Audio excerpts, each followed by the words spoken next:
Russia starts war.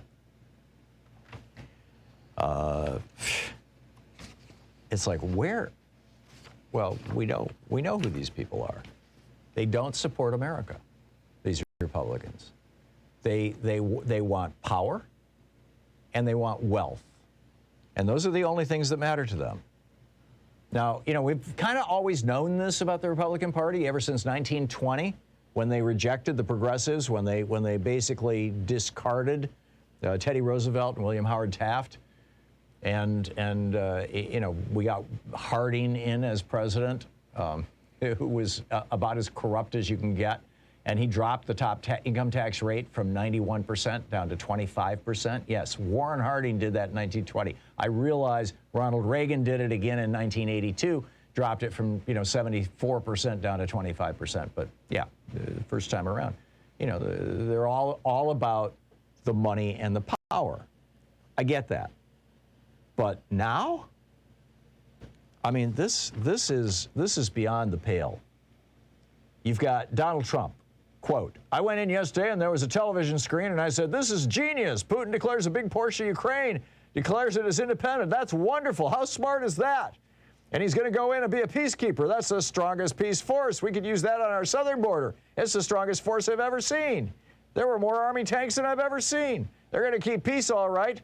Now think of it. Here's a guy who's very savvy. That's Donald Trump on Putin. Like, you know, he's just buying it. Mike Pompeo, he was asked about Putin day before yesterday and this is, by the way, being played wall to wall also on Russian state TV. He said, Putin, very shrewd, very capable. I have enormous respect for him.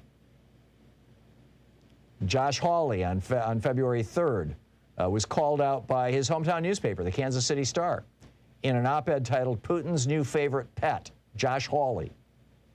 They said insurrection, racism, appeasement, call it the Hawley Trinity.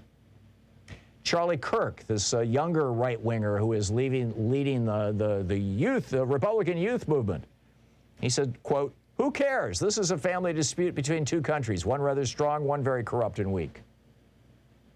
Right. It being, you know, the fact that Ukraine is a democracy means absolutely nothing to Charlie Kirk or Josh Hawley or Donald Trump because they don't believe in democracy. If they believed in democracy, they wouldn't be trying to pass laws to make it harder for people to participate in a democracy.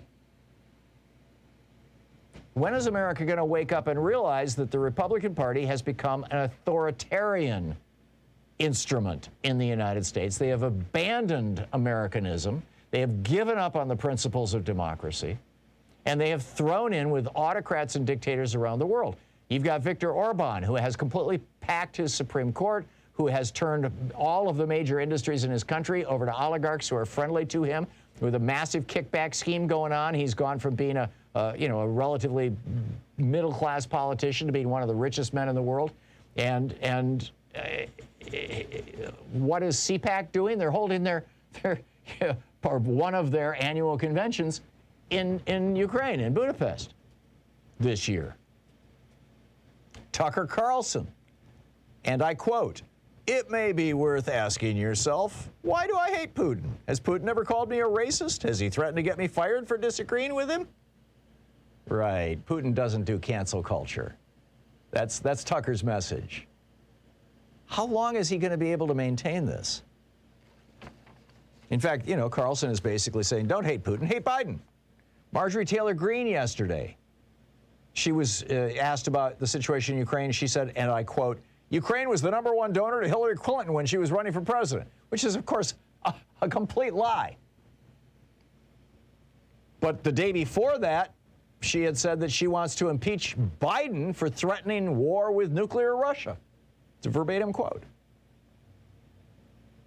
Steve Bannon on Tuesday was going off on this stuff about how the Russian invasion, well, he said, and this is, you know, a quote, Ron Filipowski, by the way, tweeted this. He said, we have a chance once in our lifetime to destroy the Democratic Party as an institution. We cannot let this slip from our grasp. That is everyone's maniacal focus. We are in a war. Right. A war against America. By the way, if you want a great summary of this stuff, Mark Sumner over at Daily Kos put it together. It's titled, This is Who They Are. Republicans hurry to support Russian dictator and sneer at America. But in Russia, they are having peace demonstrations.